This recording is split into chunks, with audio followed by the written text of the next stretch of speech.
6லிருந்து 12 வசனங்கள். ஆகையால் சிலர் அதில் பிரவேசிப்பது இன்னும் வரப்போகிற காரியமாய் இருக்கிறபடியினாலும், சுவிசேஷத்தை முதலாவது கேட்டவர்கள் கீழ்ப்படியாமையினாலே அதில் பிரவேசியாமல் போனபடியினாலும், இன்று அவருடைய சத்தத்தை கேட்பீர்களாகில் உங்கள் இருதயங்களை கடினப்படுத்தாதிருங்கள். இந்த கடிதத்தை எபிரேயர்களுக்கு பவுல் எழுதுகிறாரு. இந்த எபிரேயர்கள் இஸ்ரவேலருடைய சரித்திரம் எல்லாவற்றையும் தெரிந்தவங்க. அதனால தான் அவங்க வாழ்க்கையிலிருந்தே, அவங்களுடைய முன்னோர்களுடைய வாழ்க்கையிலிருந்தே ஒரு அழகான ஒரு உதாரணத்தை எடுத்து சொல்கிறாரு. எப்படி இஸ்ரவேலர்கள் வாக்குத்தத்தம் பண்ணப்பட்ட கானான் தேசத்துக்குள்ளே போவதற்கு அவர்களுக்கு விசுவாசம் தேவைப்பட்டதோ, அதே விசுவாசம் இன்றும் நமக்கு தேவையாக இருக்குது. ஏன்னா நமக்கும் இளைப்பாறுதல் இனி வரக்கூடிய ஒரு காலமாக இருக்குது அப்படின்னு சொல்கிறார். அப்போது இளைப்பாறுதலில் 2 இருக்குது. ஒன்று ஒரு ஷார்ட் இளைப்பாறுதல், ஒரு இன்ஸ்டண்ட்டாக இப்போ அவ்வப்போது கிடைக்கக்கூடிய ஒரு இளைப்பாறுதல்.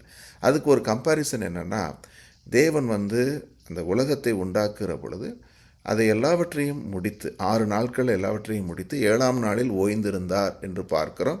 அந்த நாளை ஆசீர்வதித்து கொடுத்தார். அதற்கு ஒப்பாக இந்த நாளில் சபாத் டே என்பதாக தேவனுக்கென்று ஒரு நாளை நம்ம பரிசுத்தமாய் ஆசரிக்க வேண்டும் என்று சொல்லி ஆசரிக்கிறோம்.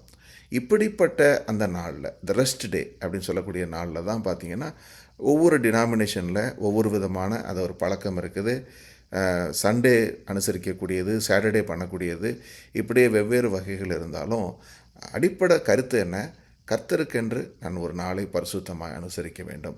6 நாள் வேலை செய்கிறேன், ஒரு நாளை தேவனுக்கென்று நான் நியமித்து ரெஸ்ட்டாக அந்த நாளில் நல்ல காரியங்கள் செய்ய வேண்டும். ஓய்வு நாளில் நன்மை செய்வது நியாயம் என்று கர்த்தர் கற்பித்திருக்கிறார். அப்படின்னு சொல்லக்கூடிய ஒரு ரெஸ்ட் டேங்கிறது ஒன்று ஷார்ட் டேர்ம். இன்னொன்று என்ன, லாங் டேர்மாக வரக்கூடிய ஒரு ரெஸ்ட்டு. அது என்னென்னா, அதை தான் சொல்கிறாரு, தேவன் எல்லாவற்றையும் செய்து முடித்த பிறகு ஓய்ந்திருந்தார். அதே மாதிரி தேவ ஜனங்களுக்கு இளைப்பாறுதலின் காலம் என்று ஒன்று வருகிறது. அது எல்லாவற்றையும் முடித்து விட்டோம் என்று சொல்லி வரக்கூடிய ஒரு பெர்மனண்ட்டான ஒரு ரெஸ்ட் என்பதாக.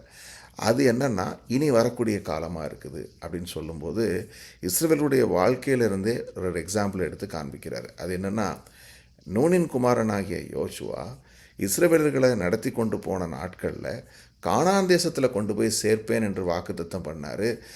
அந்த வாக்குத்தத்தத்தின்படி அவர்களை அங்கே கொண்டு போய் சேர்த்தார். அது ஒரு பெர்மனண்ட் ரெஸ்ட்டு கிடையாது. ஏன்னா அதுக்கு பிறகு சங்கீதத்தில் கர்த்தர் எழுதும்போது தாவீதை கொண்டு எழுதுகிறாரு, இன்று அவருடைய சத்தத்தை கேட்பீர்களாகில் என்று சொல்வதன் மூலமாக தேவ ஜனங்களுக்கு இளைப்பாறுதல்ங்கிறது ஜாஷுவா கொண்டு வந்தப்போ முடிஞ்சிடல, இனி வரப்போகுது என்று எழுதியிருக்கிறாருன்னு சொல்லி அங்கேருந்து சொல்கிறார். இதை எப்படி புரிஞ்சுக்கிறது அப்படின்னா, இப்போது நம்ம ஒவ்வொருத்தரும் ரட்சிக்கப்பட்டோம். ஆண்டவராகிய இயேசு கிறிஸ்துவின் கிருபையினாலே விசுவாசத்தை கொண்டு ரட்சிக்கப்பட்டோம். இப்போது நமக்கு ரெஸ்ட்டு கிடச்சிருச்சா, பெர்மனெண்ட் ரெஸ்ட் கிடச்சிருச்சான்னா இல்லை. இன்னும் நம்ம விசுவாச பயணத்தில் நம்ம இருக்கிறோம். இனி நமக்கு ஒரு இளைப்பாறுதல் என்று ஒன்று வரப்போகுது. அது கர்த்தருடைய சமூகத்துக்கு நம்ம செல்லும் பொழுது அப்பொழுது நமக்கு கிடைக்கும். அது போகிற வரைக்கும் நம்ம என்ன செய்யணுமா, நம்ம கவனத்தோடு பயணிக்க வேண்டும், விசுவாசத்தோடு பயணிக்க வேண்டும் என்பதைத்தான் இங்கே சொல்கிறார். அதான் பாருங்கள் 11ஆம் வசனம், ஆகையால் திருஷ்டாந்தத்தின்படி ஒருவனாகிலும் கீழ்ப்படியாமையினாலே விழுந்து போகாதபடிக்கு நாம் இந்த இளைப்பாறுதலில் பிரவேசிக்க ஜாக்கிரதையாக இருக்க கடவோம். ஏன்னா ரெஸ்ட்டு கிடச்சிருச்சு, நான் ஆல்ரெடி வந்துட்டேன் அப்படின்னு நினைக்கிறவங்க என்ன செஞ்சிருவாங்க, ரொம்ப ஒரு ரிலாக்ஸாக இருந்தாங்கன்னா விசுவாசத்தில் கோட்டை விடுவது ரொம்பவும் நடக்கக்கூடிய காரியமாக இருக்குது. ஏன்னா நான் ஆவியில் அபிஷேகம் பண்ணப்பட்டுட்டேன், எனக்கு அந்நிய பாஷை வரம் இருக்குது, எனக்கு வசனமெல்லாம் நல்லா தெரியும், நான் நிறைய காரியங்கள் கற்றுருக்குன்னு செஞ்சுருக்கேன் அப்படின்ற ஒரு எண்ணம் ஒரு சென்ஸ் ஆஃப் அக்காம்ப்ளிஷ்மெண்ட்டாக நமக்கு மாறிவிடக்கூடாது. ஏன்னா சென்ஸ் ஆஃப் அக்காம்ப்ளிஷ்மெண்ட்னா என்ன, எல்லாம் முடிச்சிட்டேன் அப்படின்னு சொல்லக்கூடியதான். அந்த ஃபீலிங் வரவே கூடாது. நான் சிறு வயதில் எனக்கு ஞாபகம் இருக்குது, நான் ஆனுவல் எக்ஸாம் ஒவ்வொரு ஸ்டாண்டர்ட்லேயும் முடியும் போது அப்பா முடிஞ்சிச்சு, இனிமேல் ஒன்றும் கிடையாது அப்படின்னு. ஆனால் அப்படி முடியுதா, நான் அடுத்த இயர் மறுபடியும் நம்ம ஸ்கூலுக்கு போகணும், அடுத்த ஒரு ஆனுவல் எக்ஸாம் வரும், அதுக்கப்புறம் தொடர்ந்து இதே மாதிரி போய்கொண்டே இருக்கும். அதுக்கு நெவர் எண்டிங் இல்லைங்களா. சரி படித்தெல்லாம் முடித்ததுக்கப்புறமா முடிஞ்சிருச்சானா இல்லை, வேலை செய்து கொண்டு இருக்கிறோம், ஒரு நிறுவனத்தில் பணியாற்றுகிறோம், தொடர்ந்து நம்ம பயணித்து கொண்டே இருக்கிறோம். அப்போது ஒரு சராசரியான ஒரு வாழ்க்கையில் இவ்வளவு காரியங்கள் இருக்கும்போது விசுவாச வாழ்க்கையிலையும் இதே மாதிரி தொடர்ந்து பிரயாசங்கள் அவசியம். எதற்கு? விசுவாசத்தை காப்பதற்கு. இதுக்கு ஒரு எளிய விளக்கமாக ஒரு ராஜாவுடைய வாழ்க்கையிலிருந்து நம்ம ஒரு காரியத்தை பார்க்குறோம். ஆசாவினுடைய வாழ்க்கையில் முன்பகுதியில் பார்க்குறோம். இவர் ராஜாவான பொழுது தேசத்தில் இருந்த விக்கிரக ஆராதனைகளை எல்லாம் ஒழித்தார். கர்த்தரை தேடும்படி ஜனங்களுக்கு கட்டளையிட்டார். அவருடைய முழு இருதயத்தோடும் கர்த்தரை தேடினார். இப்படி இந்த ராஜா செஞ்சப்போ கர்த்தர் என்ன செஞ்சார்? ஒரு இளைப்பாறுதலை கட்டளையிட்டார். இளைப்பாறுதல்ன்ற வார்த்தை இங்கே எதை குறிக்குதுன்னா, ஒரு ரெஸ்ட். தேசம் முழுவதும் அமைதியாக இருந்தது, யுத்தங்கள் இல்லை, தேசம் சுபிட்சமாக இருந்தது. இப்படி இருந்த நாட்களில் அவருக்கு ஒரு விசுவாச சோதனை வருது ஆசாவுக்கு. என்ன? சேரா என்று சொல்லக்கூடிய ஒரு எத்தியோப்பிய ராஜா 10 லட்சம் படை வீரர்களோடு படையெடுத்து வந்தப்போ என்ன நடந்தது தெரியுமா? முழுமையாக கர்த்தரை சார்ந்து கொண்ட ஆசா, விசுவாசத்தில் நிறைந்திருந்த அவர் என்ன செஞ்சார்?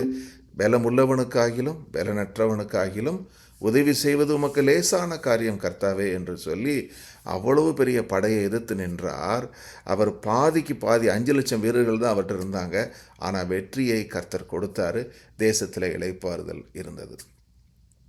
இது விசுவாசத்தினாலே ஆசா கண்ட பலன். இப்படிப்பட்ட ஆசா ஒரு 36 ஆண்டு காலம் நல்ல ஒரு சந்தோஷமாக சுபிட்சமாக இருந்து கொண்டே இருக்கிறார்.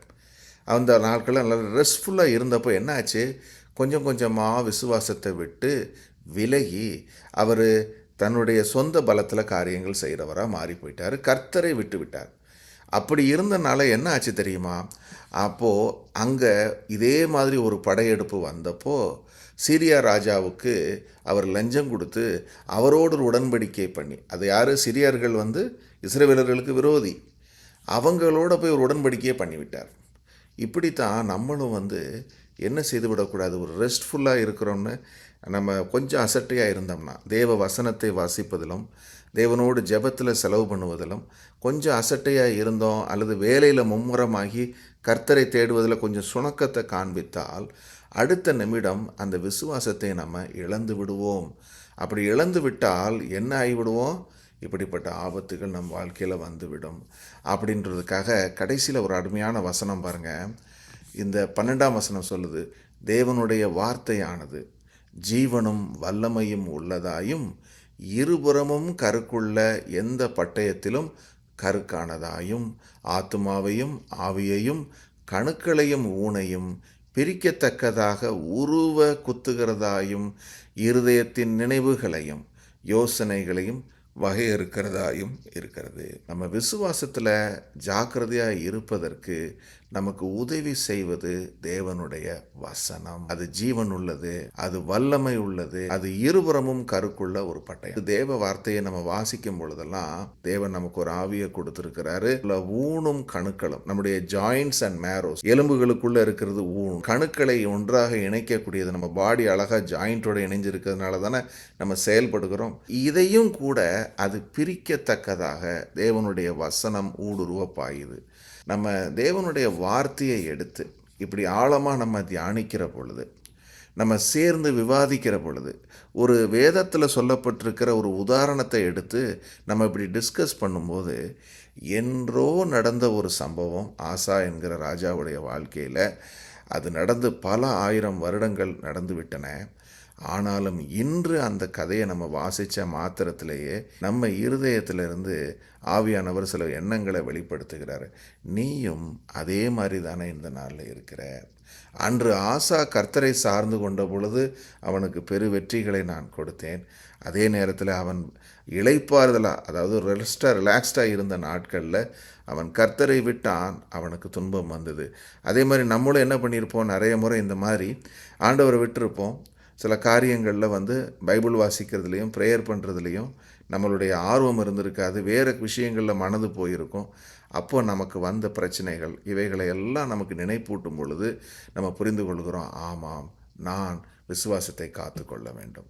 இப்படித்தான் அந்த வார்த்தை நமக்குள்ளே ஊடுருவி போய் நம்முடைய இருதயத்தின் நினைவுகளையும் நம்மளுடைய யோசனைகளையும் அப்படியே கேட்டகரைஸ் பண்ணுது, வகையறுத்து காண்பிக்குது. உனக்குள்ளே இதுதான் இருக்குது. ஏன்னா வெளியில் பார்க்கும்போது தெரியவே தெரியாது. நம்ம எல்லோருமே வசனத்தை கேட்போம். ஆனால் நம்மளுடைய இருதயம் கடினப்பட்டிருக்குதா இல்லையாங்கிறத வேத வசனம் அதை வெளியில் கொண்டு வரும். எப்படின்னா, விசுவாசத்தோடு கேட்குறோன்னு வைங்க. இன்றைக்கி இந்த வார்த்தையை கேட்குறோம், எல்லா நாளும் தானே ஜாயின் பண்ணி கேட்குறோம், இன்றைக்கி என்ன பெருசாக புதுசாக அப்படின்னு நினைக்காம, இன்றைக்கி கர்த்தர் என்னோட என்ன பேச போகிறாரு. ஏன்னா நான் கர்த்தருக்கென்று ஒரு நேமத்தை நியமித்து நான் வந்திருக்கிறேன். பேசுகிற என் நிமித்தம் அல்ல, இதை ஒரு ஒழுங்காக செய்கிறதுக்காக அல்ல. நீங்கள் தேவன் மேலே உள்ள அன்புனால இதை கேட்பதுனால அந்த விசுவாசத்தை நிமித்தம் கர்த்தர் உங்களோடு இன்றைக்கி இடைப்பட்டு கொண்டிருக்கிறாரு. அப்போ அதை நீங்கள் கவனமாக கேட்கும் பொழுது என்ன உண்டாகுது, உங்களுடைய யோசனைகள் நினைவுகளை கர்த்தர் வகையறுத்து காண்பிப்பார். மகனே மகளே, நீ இந்த நிலையில் இருக்கிற, நீ இந்த நிலைக்கு செல்ல வேண்டும் என்பதை நம்ம ஒவ்வொருத்தருக்கும் அதை உணர்த்தி கொண்டு தான் இருக்கிறார். பேசுகிற எனக்கும் அதே மாதிரி இந்த வார்த்தைகள் நினைவுபடுத்தி கொண்டே இருக்குது. இப்படித்தான் கர்த்தர் நம்ம ஒவ்வொருத்தரோடும் இருந்து தினமும் சம்பாஷித்து விசுவாசத்தை காத்து கொள்வதற்கு நமக்கு உதவி செய்கிறார். இடத்துல ஒரு வார்த்தை பாருங்களேன், ஆகையால் சிலர் அதில் பிரவேசிப்பது இன்னும் வரப்போகிற காரியமாக இருக்கிறபடினாலும். அப்போ இந்த சிலருங்கிற வார்த்தை இன்னொன்னே ஞாபகப்படுத்துது. இயேசு இடத்துல ஆண்டவருடைய சீஷர்கள் போய் கேட்டாங்க, ஆண்டவரே, ரட்சிக்கப்படுகிறவர்கள் சிலர் மாத்திரம்தானா அப்படின்னு கேட்டாங்க. அப்போ ஆண்டவர் என்ன சொன்னார், இடுக்கமான வாசல் வழியாக நீங்கள் வருந்தி முயற முயற்சி செய்யுங்கள், பல பேர் முயற்சி செய்தும் கூடாமல் போயிட்டு. அநேகர் கேட்கலாம் வார்த்தையை, ஆனால் யார் விசுவாசத்தோடு கேட்குறாங்களோ அவங்களுக்கு அது பிரயோஜனப்படும். பல லட்சம் பேர் எகிப்திலிருந்து புறப்பட்டு வந்தாங்க, ஆனால் வாக்குத்தத்தம் பண்ணப்பட்ட தேசத்துக்குள்ளே போனவங்க 2 பேர். பல லட்சம் பேருடைய சவங்கள் வனாந்திரத்தில் மாண்டு போயின 2 பேர் தான் போக முடிஞ்சிச்சு. அதுக்கு பிறகு அவங்களுடைய பிள்ளைகள் போனாங்க, ஆனால் ஒரிஜினலாக புறப்பட்டு வந்தவங்களில் 2 பேர் தான் போனாங்க. நம்ம நல்லவர்களாக இருந்ததுனால நம்ம ரட்சிக்கப்படலை, ஆண்டவராகிய இயேசு கிறிஸ்துவின் கிருபையினாலே விசுவாசத்தை கொண்டு தான் நம்ம ரட்சிக்கப்பட்டோம். இது தேவனுடைய ஈவு, இது இலவசமாக பெற்றுக்கொண்டது, இதுக்கு நம்ம ஒன்றுமே செய்யலை. ஆனால் பெற்றுக்கொண்ட விசுவாசத்தை காத்துக்கொள்றதுக்கு நீங்களும் நானும் பிரயாசப்பட்டே ஆக வேண்டும். உலகத்தில் உள்ள காரியங்களுக்காகவே எவ்வளோ பிரயாசப்படுறோமே, நாள்தோறும் உழைக்கிறோம், நாள்தோறும் எவ்வளவோ போராடுகிறோம், எவ்வளவோ பிரச்சனைகளை சந்திக்கிறோம், அதில் இருந்தெல்லாம் முயற்சி செய்கிறோம். ஆனால் தேவனுடைய வசனத்தை கேட்பதிலும் அதை ஆழமாக தியானிப்பதிலும் கர்த்தருடைய சமூகத்தில் உட்கார்ந்து ஆவியானவர் சொல்கிறத கேட்கறதுலையும் நம்ம ஏன் அசட்டை காண்பிக்கிறோம்? அப்படி செய்தால் அது ஆபத்தானது என்பதைத்தான் இந்த வார்த்தையின் மூலமாக கர்த்தர் நமக்கு கற்றுக் கொடுக்கிறார். ஆமென்.